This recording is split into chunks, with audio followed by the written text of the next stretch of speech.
Hello, everyone, and we are here for the final reading for today, Deuteronomy chapter 23. More rules and things for the Jews.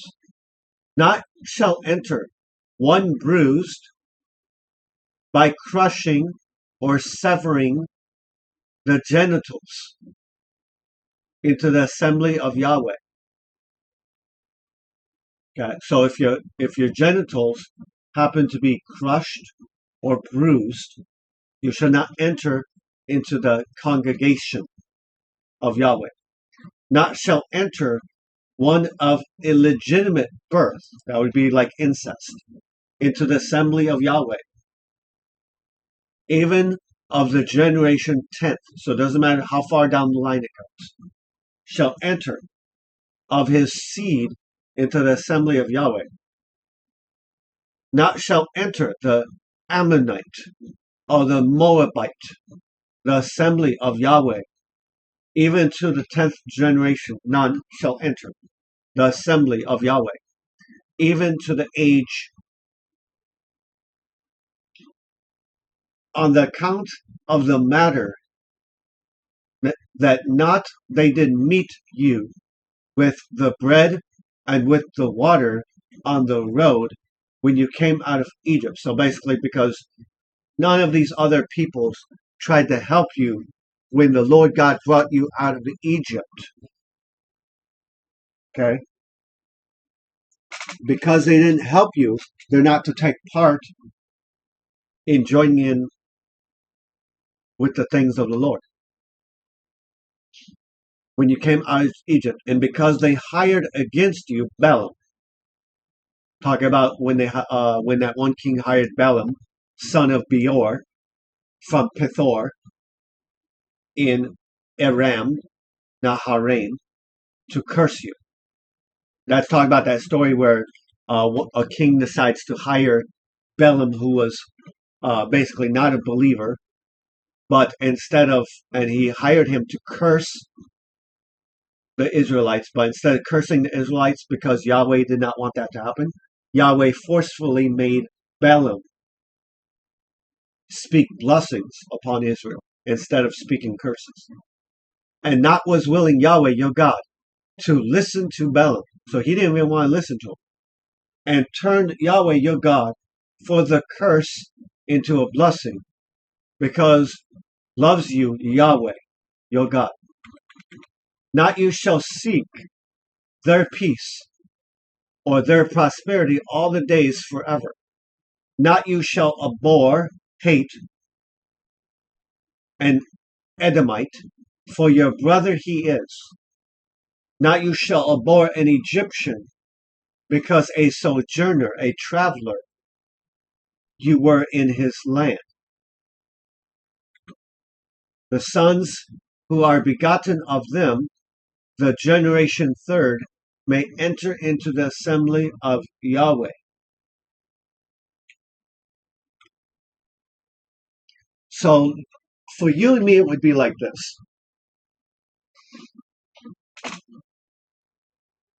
If I watch you every single day and I realize that you have nothing good in you, that would make sense as to why you would not be going to church with me. It's why you would not be fellowshipping when I'm fellowshipping, worshiping God when I'm worshiping God. So because you don't have the Spirit of the Lord in you, why would I expect that you would even want to be in the assembly of the Lord?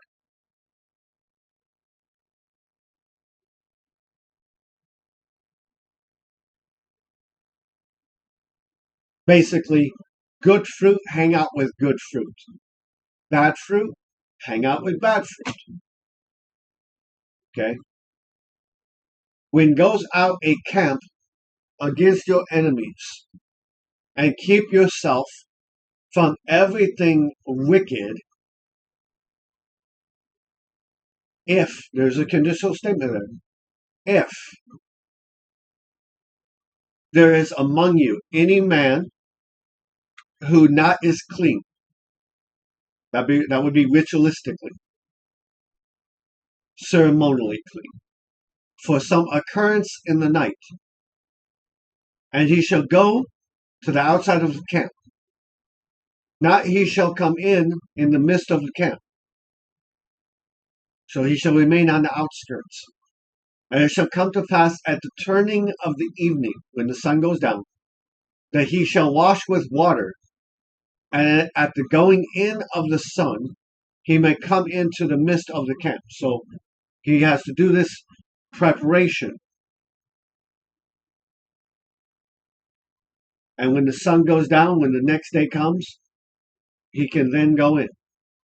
And a place shall be for you outside the camp, and you may go there outside, and an implement shall be unto you among your equipment. And when you sit down outside, and you shall dig with it, that would be the tool, and turn and cover up your filth. For Yahweh your God walks in the midst of your camp, to deliver you and to give you over to your enemies. Well, because you're evil, now Yahweh walks among you as well.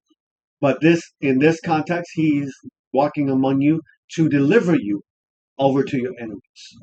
You're not going to be obedient? Okay, I'm going to hand you right over to your enemies. You're going to find out the hard way. To your faces. And shall be your camp holy, that not he may see in you unclean thing, and turn away from you. Not you shall give back to the slave, to his master, who has escaped from you, his master. With you he will dwell in the midst in the place that he chooses within one of the gates where it is pleasing to him. Not you shall oppress him. Not there shall be a prostitute among the daughters of Israel, so they shall not be sleeping around. And not there shall be a shrine prostitute, a temple prostitute, from the sons of Israel, from the people of Israel. Not you shall bring the wage of a prostitute, or the price of a dog into the house of Yahweh, your God, for any vowed offering, for an abomination to Yahweh your God are indeed both of them. Not lend in usury to your brother, usury of silver, usury of food, usury of anything that is lent on usury. So we need to find out what this word usury is. Let's go look at it.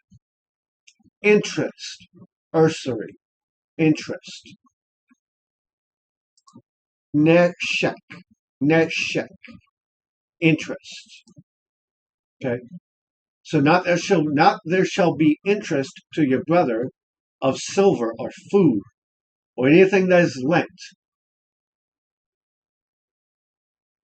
To a foreigner, you may lend in interest, meaning when you lend to a foreigner, a person that's not a Jew, you would expect interest back. And to your brother not, you may lend in usury. So have interest only with those people that are not of you. So that may bless you, Yahweh your God, in all to which you set your hand, in the land that you are entering there to possess. When you make a vow to Yahweh your God, not you shall delay to pay for it, to pay it. So when you make a vow to God, make sure you keep it, and keep it quickly. For will require it Yahweh your God. So basically be careful what vows you make, because guess what? You're going to have to own up to it.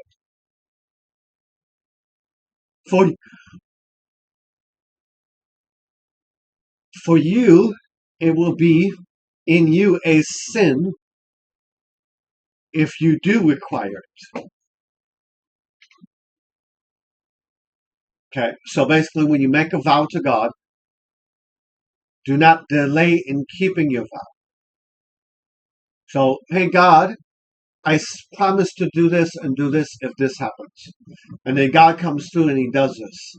And then you say to yourself, I know I said this, God, but I'm thinking about changing my mind.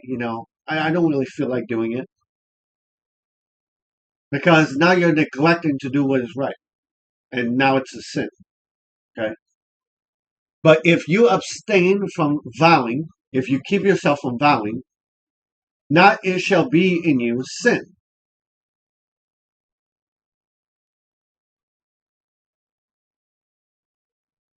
So basically, you're held to your words, and if you neglect your words, guess what? It's a sin. That which has gone out of your lips, you shall keep. Now this is important. This one right here is an important statement. I want you to hear this. That which has gone out of your lips, you shall keep and perform as you vowed to Yahweh your God voluntarily. You voluntarily open your mouth and with your own words made a promise. What you have spoken with your mouth. Now, this is the verse for my life where it goes, if I say I'm going to do something, I should do my utmost ability to do it. Because I have voluntarily chosen by my own mouth to make that choice that I shall do this. And when you come to the vineyard of your neighbor, and you may eat grapes according to the desire, your sufficiency, until you're full, basically, and into your vessel, not you shall put. When you come into the standing grain of your neighbor, you may pluck the heads of the head, and a sickle not you shall use on the standing grain of your neighbor. So basically, receive what your neighbor wants to give to you to help your life out, but don't try to take away their method of producing harvest. It's not your that's not your harvest, that's their harvest. They're just sharing with you. Okay? So, very simple statements for the Jews. Some will connect to you, some will not. But I hope you guys have a blessed and wonderful day. I'm going to enjoy my birthday.